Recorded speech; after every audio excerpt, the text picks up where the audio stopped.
The fall. Funeral morning. Rain fell in thin gray lines, drumming on every black umbrella like an unending dirge. Maggie Bryan clutched baby Jordan to her chest as pallbearers lowered the polished mahogany coffin into the red, rain-soaked earth. The minister's voice wavered through the hiss of water. Minister, solemn, from dust we came, to dust we return. May the Lord receive Andrew Bryan and grant comfort to those he leaves behind. Maggie's ears rang. Andrew Bryan. Hearing the name out loud made it final. Her husband was gone. The man who once laughed so loudly the neighbors complained now lay silent below her muddy shoes. An elderly aunt squeezed Maggie's elbow. Aunt Ruth, whispering, "Come back with us, dear. You shouldn't be alone." Maggie, almost inaudible, "Thank you, Annie, but I need to settle Jordan." Jordan whimpered, sensing his mother's trembling. The child's soft sob became the only sound Maggie could truly hear. She pressed her lips to his damp forehead. Nearby, her childhood friend Becky Miles wiped tears with one hand and held an umbrella with the other. She started toward Maggie, but stopped when she saw relatives crowding in. After the final hymn, mourners drifted away. Maggie waited until the cemetery groundsman tamped the last mound of earth. Only then did she kneel and let her tears flow, mixing with the rain. Empty house, empty pockets. That evening, Maggie carried Jordan through the small rented duplex she and Andrew once filled with music, jokes, and the smell of Andrew's Saturday pancakes. Now every room echoed. She opened the fridge. A half jar of peanut butter, 2 slices of bread. No milk for Jordan's formula, no vegetables, nothing fresh. Maggie, soft sing-song to Jordan, "We'll be okay, love. Mummy will figure it out." But when she set him in the cot, the brave tone cracked. She sank to the kitchen floor, back against the cupboard, knees pressed to her chest. The unpaid bills sat in a neat stack on the counter, red stamps shouting final notice. She picked up the electricity bill, Nigerian Naira 32,000 overdue.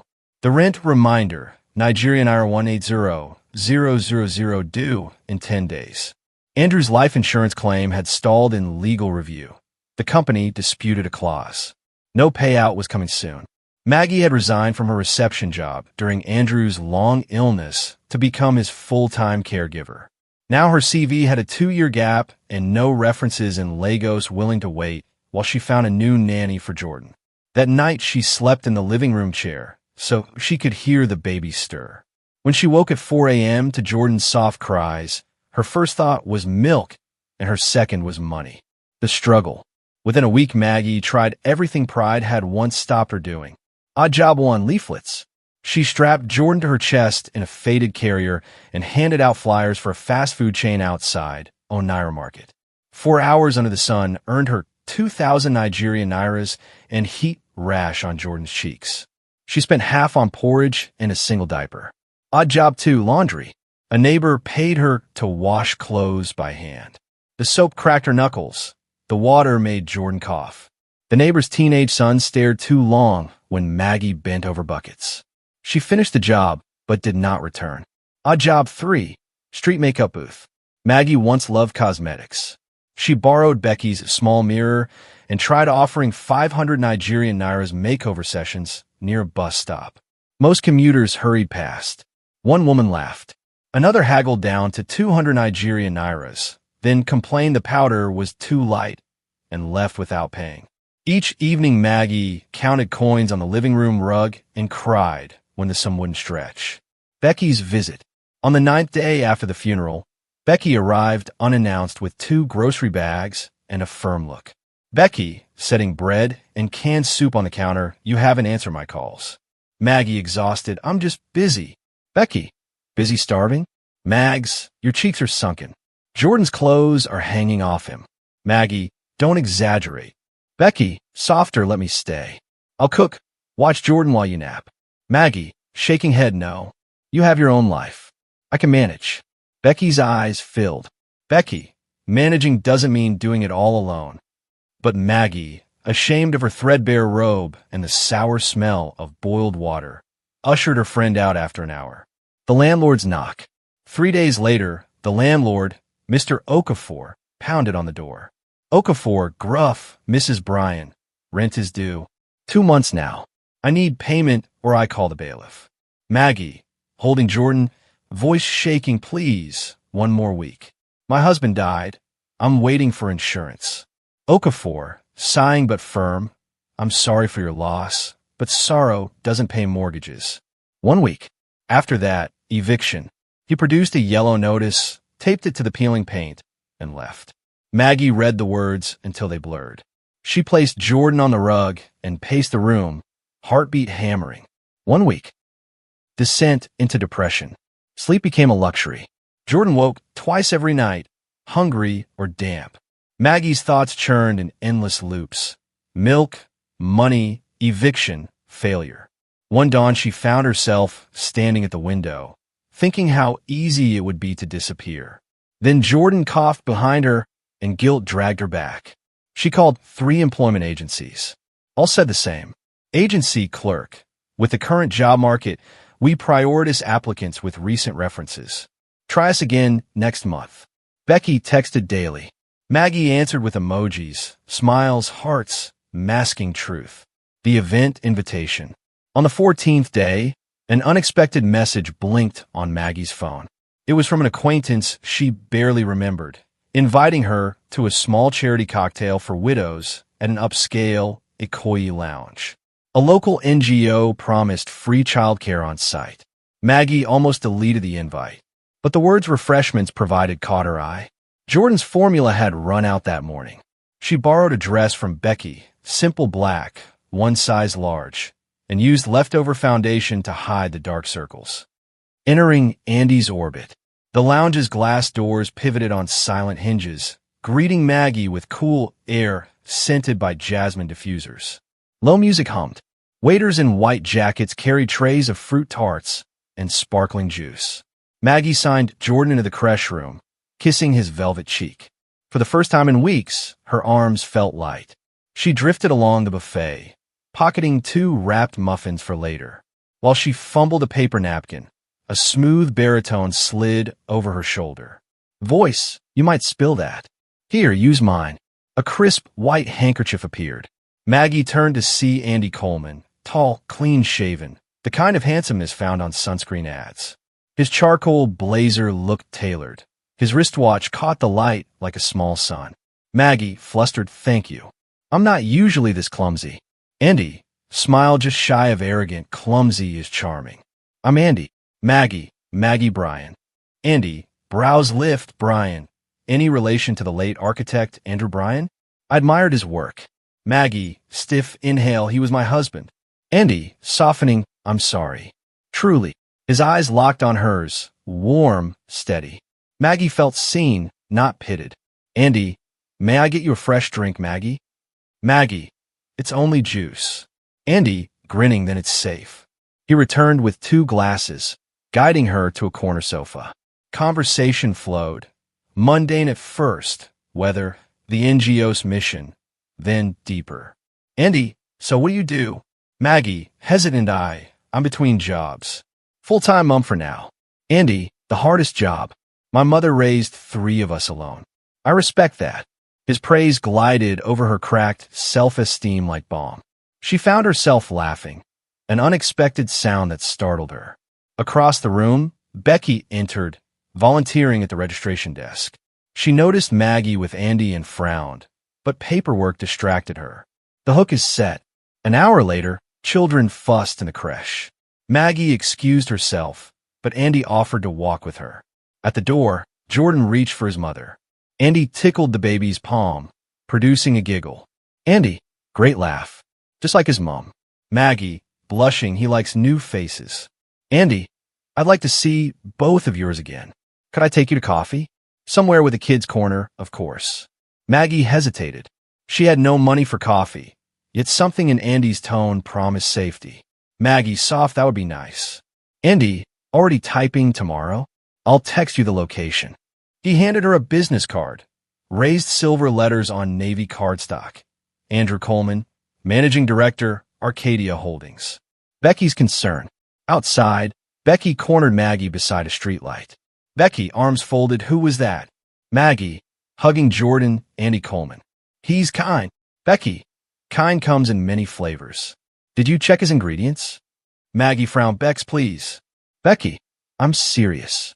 You're grieving, exhausted, vulnerable. Maggie, defensive. I'm not stupid. He offered coffee, not marriage. Becky, just go slow, okay? Call me after the date. Maggie nodded, but walked away feeling both protected and patronized. Preparation for promise. That night, Maggie laid Jordan in his cot and sat at the small vanity. She dabbed lotion on her dry skin, brushed her hair, and searched online for Arcadia Holdings. Headlines popped up. Real estate giant buys Lecky waterfront plots. MD Andrew Coleman announces eco-luxury project. Wealth, documented, genuine. She exhaled, half relieved, half intimidated. Then her eyes fell on the eviction notice still taped by the door. One day left. Panic flickered, but the memory of Andy's steady gaze lulled it. Maybe hope wore a blazer. She texted Becky, coffee tomorrow. We'll call after. Promise. Coffee date. The cafe sat in a sunny courtyard dotted with hibiscus. Andy arrived early, already ordering an oat milk cappuccino and a small fruit puree for Jordan. Maggie pushed the stroller across cobblestones. She'd borrowed Becky's pale blue blouse, ironed perfectly. She felt almost herself again. Andy, standing mourning Maggie. Jordan, gentleman of the hour. He bowed to the baby, making the child squeal. They settled at a table under a cream umbrella. Andy, I took the liberty, ordered you a latte. Hope that's okay. Maggie smiled. It's perfect. They talked, childhood memories, favorite books, the Lagos traffic menace. Andy described holiday trips to Nairobi, deals in Dubai.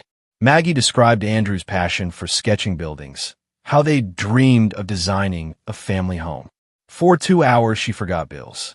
She even forgot the time until her phone vibrated. Okafor's final reminder. Bailiff arrives 5 p.m. She swallowed hard. Andy noticed. Andy concerned. Bad news? Maggie, forcing laugh, just reminders. Andy, I'm good with reminders. Tell me. Maybe I can help. Maggie, I don't want pity. Andy, leaning in offer, not pity. His voice, low and honeyed, felt like a blanket. Jordan began to fuss. Andy lifted the fruit puree with surprising grace, feeding small spoonfuls. Maggie, watching, teary, he hasn't eaten fruit in weeks. Andy, gentle, everyone deserves sweetness. A single tear escaped Maggie's eye. Andy reached, but instead of wiping it, he offered a napkin, respectful distance. The gesture made her trust him more. An offer on the table. When they stood to leave, Andy walked her to an Uber he'd already hailed. Andy, where to? Maggie, instinct, home. Andy, handing driver notes, I'll cover today. Maggie opened her mouth to protest. Andy, soft command, let me. It costs me less than it helps you. Inside the car, she watched him through the window as he waved, then typed on his phone. Minutes later, her own phone buzzed. From Andy. I enjoyed today. How about dinner this weekend? Somewhere kid-friendly. She didn't reply immediately. Eviction day. At 4:55 p.m., Mr. Okafor and 2 bailiffs arrived.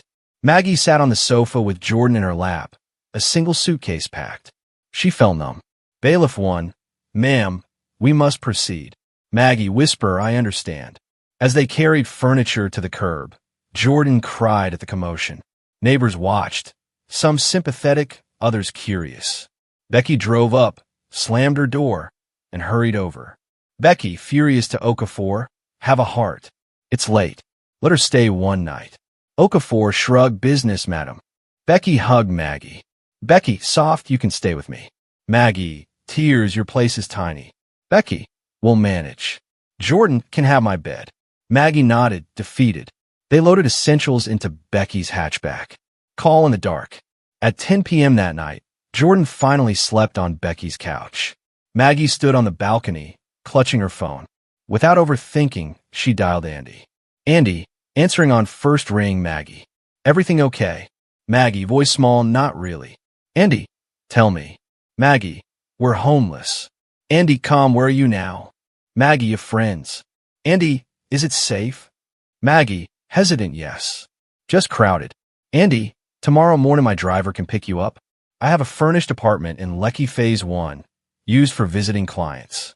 Stay there till you sort things out. Maggie, I can't accept that. Andy, you can, and you will. It's empty otherwise. Silence stretched. Maggie pictured the unpaid bills, Jordan sleeping on borrowed blankets. Her pride felt thin as rice paper. Maggie, quiet, what do you want in return?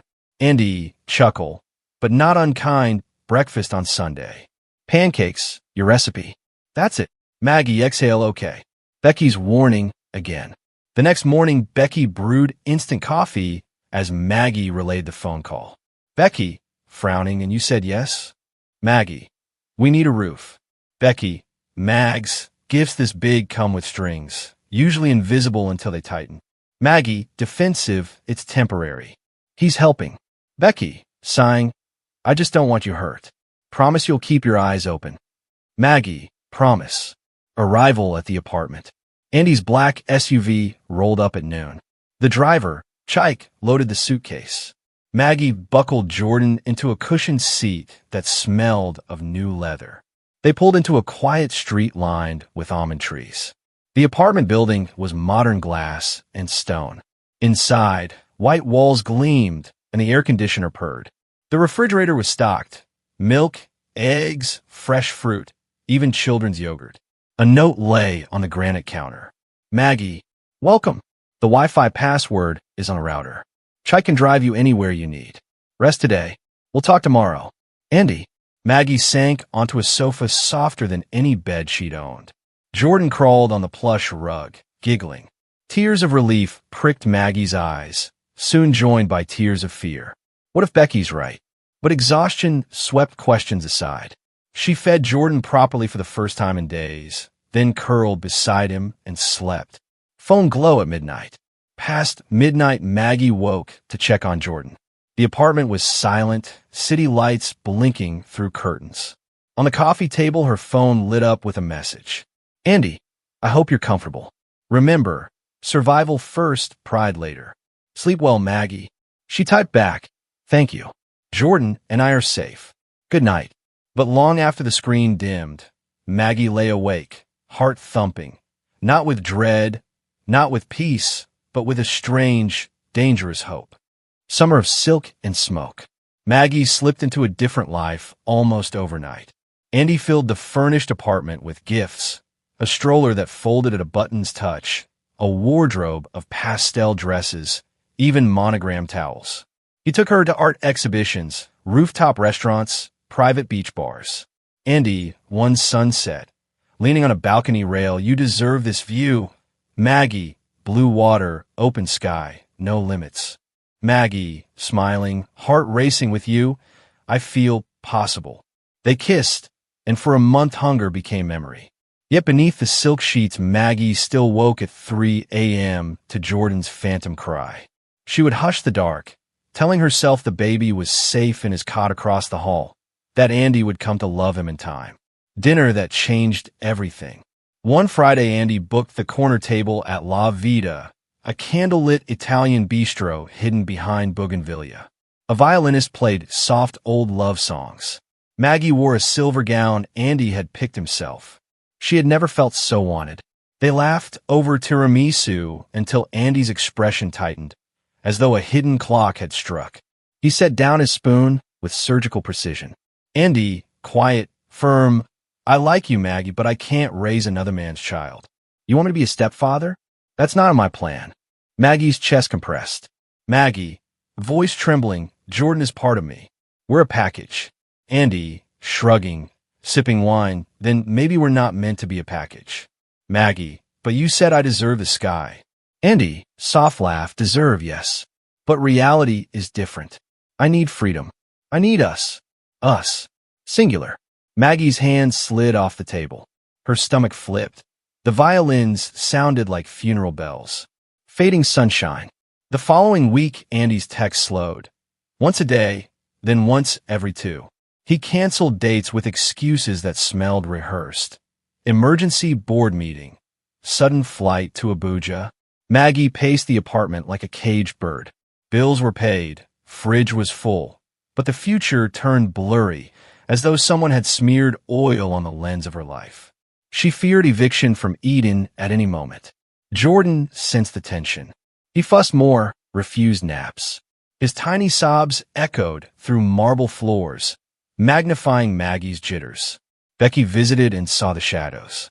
Becky, arms crossed, he's ghosting you, Mags. Maggie, defensive, he's busy. Becky, busy men still send voice notes. Has he held Jordan since that cafe? Maggie, looking away, he will. He just needs time. But time grew colder. One night Maggie called Andy 5 times. On attempt 6, he answered from a place that thumped with club music. Andy, irritated shout over music, Maggie, relax. I said I'd call. Maggie, near tears, do you still want us? Andy, that depends. Think about what I told you. He hung up. Maggie stared at the black screen, heartbeat drumming in her throat. Depends on Jordan. The storm inside. Sleep deserted her. She rocked Jordan until dawn, mind spiraling. If Andy leaves, we lose the apartment. If we lose the apartment, we're back on the street. Jordan will starve. I will starve. All because I can't give Andy what he wants. A new, awful idea slithered through those thoughts. She shoved it away, but it slithered back, whispering that mothers sometimes sacrifice for children. Why not for a chance at life?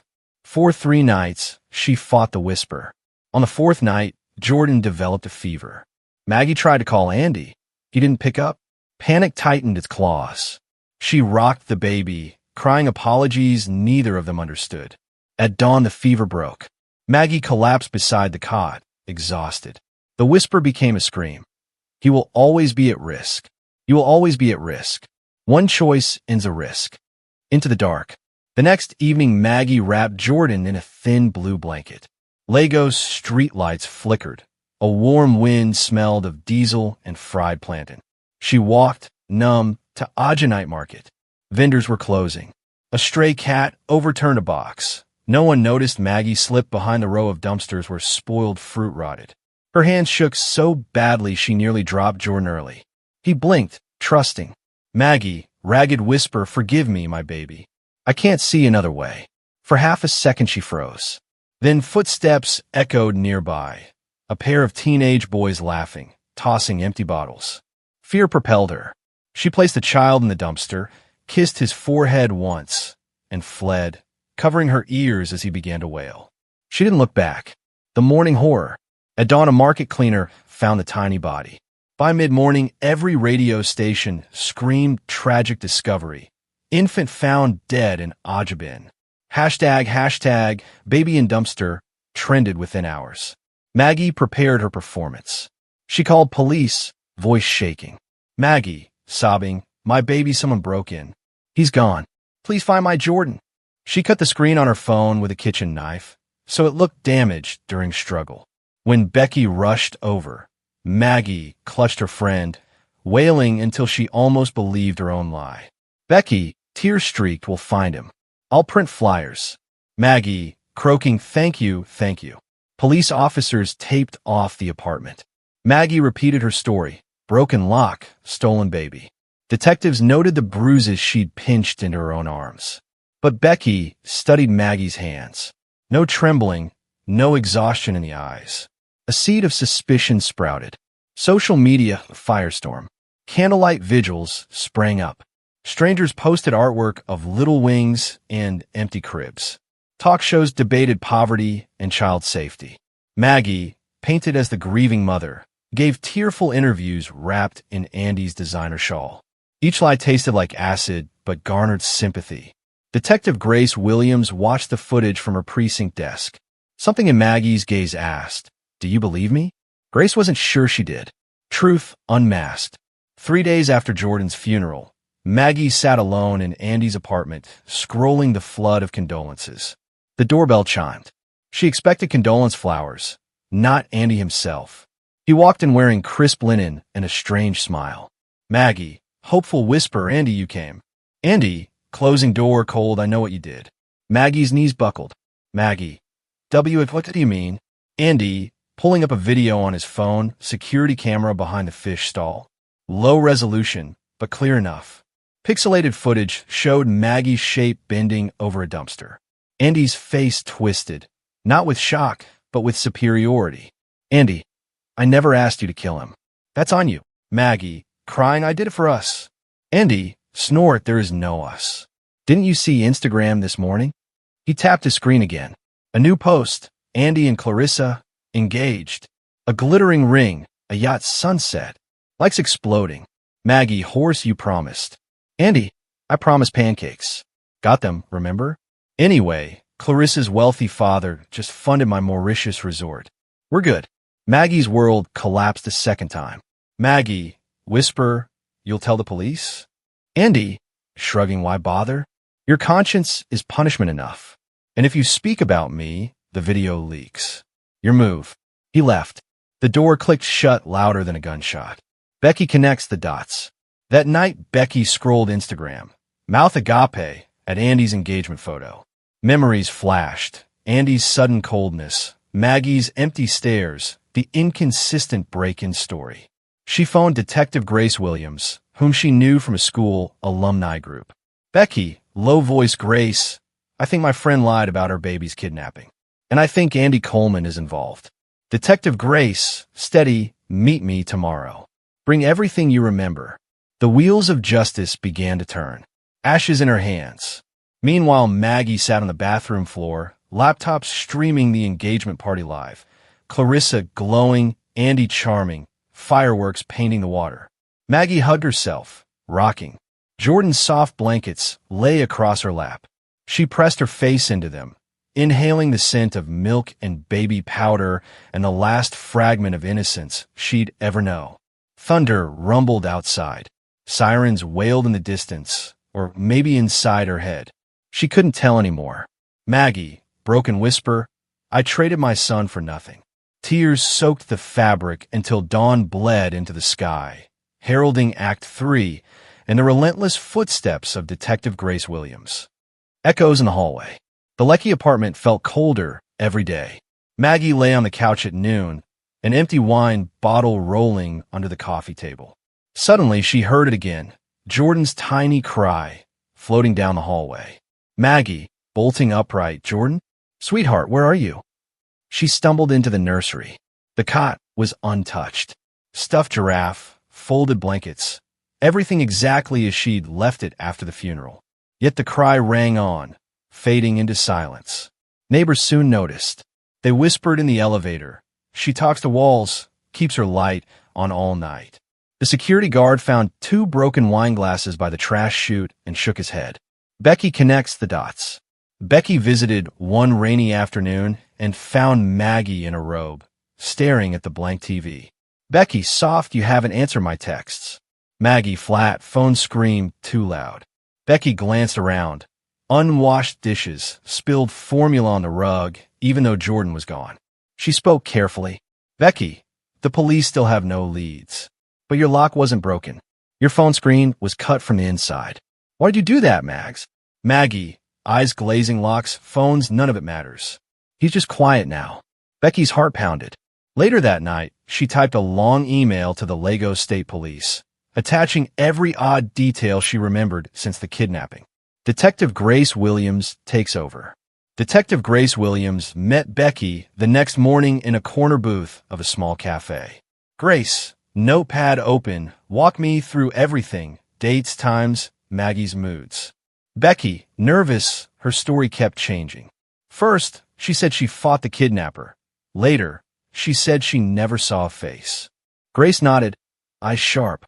Back at the station, she ordered officers to collect CCTV footage from shops and kiosks near Ajonite Market for the night of the dumping. Hours of grainy video crawled across her monitor.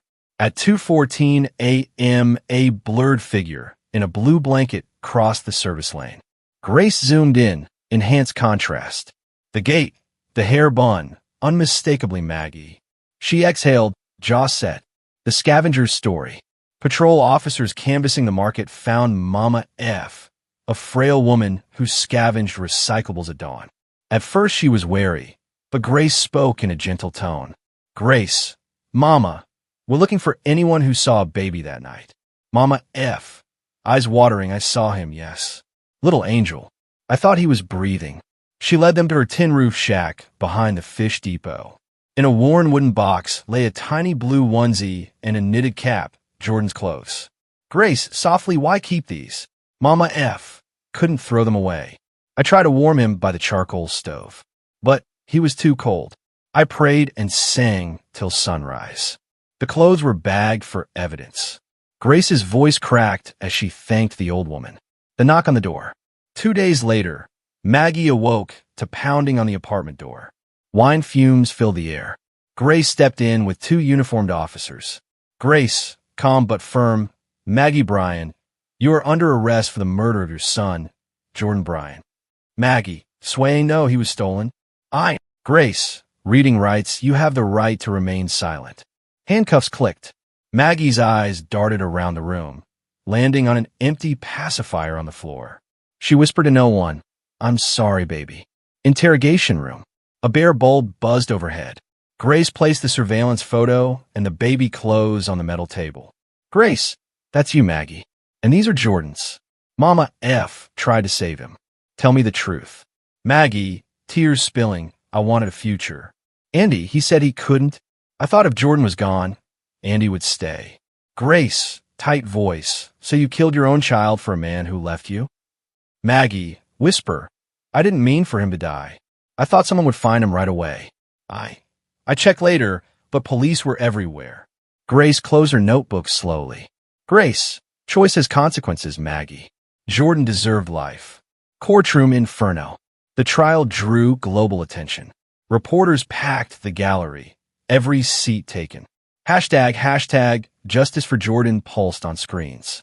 Maggie, pale and gaunt, sat behind the defense table. Across the aisle, Andy arrived in a navy suit, hand in hand with his new wife, Clarissa. Cameras flashed. On the stand, Andy kept his voice smooth. Prosecutor, did you encourage Maggie to harm her child? Andy, steady, absolutely not. I loved her as a friend. The baby was her joy. I would never take that away. Defense counsel objected, but damage was done. His denial washed away Maggie's attempt to share blame. Social media exploded with fury. He used her, then dumped her. Yet legally, Andy remained untouchable. Grace testified next, displaying the video, the clothes, the pathologist's report. Jurors watched in silence. One wiped tears. Maggie took the stand last. Voice hollow, she recounted the moment at the dumpster. Maggie, I heard him cry when I walked away. I froze. Something inside me broke. I kept walking. The courtroom stayed silent, except for Clarissa's quiet gasp. Closing arguments ended. 12 jurors filed out. 90 minutes later, they returned. Foreman, we find the defendant, Margaret Bryan, guilty of murder in the second degree. Maggie's shoulders collapsed. Becky, in the back row, covered her mouth, tears streaming. Grief for Jordan, for a lost friend, for everything undone by one desperate night. Viral reckoning. Outside, crowds chanted. Some held candles. Others waved signs. Jordan's life mattered. Troll accounts hurled hate. Mental health advocates pleaded for compassion. Yet the verdict felt like closure to many. Andy and Clarissa slipped into a black SUV, stony-faced. A reporter shouted, Reporter, do you feel responsible, Mr. Coleman? Andy, window sliding up, no comment. The SUV vanished into traffic while screens worldwide replayed Maggie's breakdown over and over. Gray walls and regret. In Kirikiri Women's, prison Maggie received a rough uniform and a bunk beneath flickering fluorescent lights. Nights were worst. She lay awake, the rustle of mattresses morphing into Jordan's cry. Sometimes she pressed her palms over her ears until they ached. Weeks passed. She refused visitors. She barely ate. One dawn, an officer making rounds noticed fresh scratches on the concrete wall beside her bunk. For words, carved by a spoon handle. What if he lived? The officer's gaze softened. She reported the vandalism, but no one painted over it. The words remained, stark and jagged, mirroring the question echoing in Maggie's skull. Final image. A thin ray of morning sun filtered through barred windows, illuminating Maggie's hollow eyes. She traced the letters again, fingertips bleeding. Maggie, broken whisper, Jordan, I hear you. I hear you. The baby's phantom cry rose once more, softer than breath, yet sharper than iron. Maggie closed her eyes and wept. Not for freedom, not even for forgiveness, but for the single impossible hope hidden inside the scratch marks. If only. The prison bell clanged for roll call. Guards shouted down the corridor. Maggie wiped her tears, stood, and joined the line of inmates. Another shadow among many, carrying forever the weight of a choice that could never be unmade.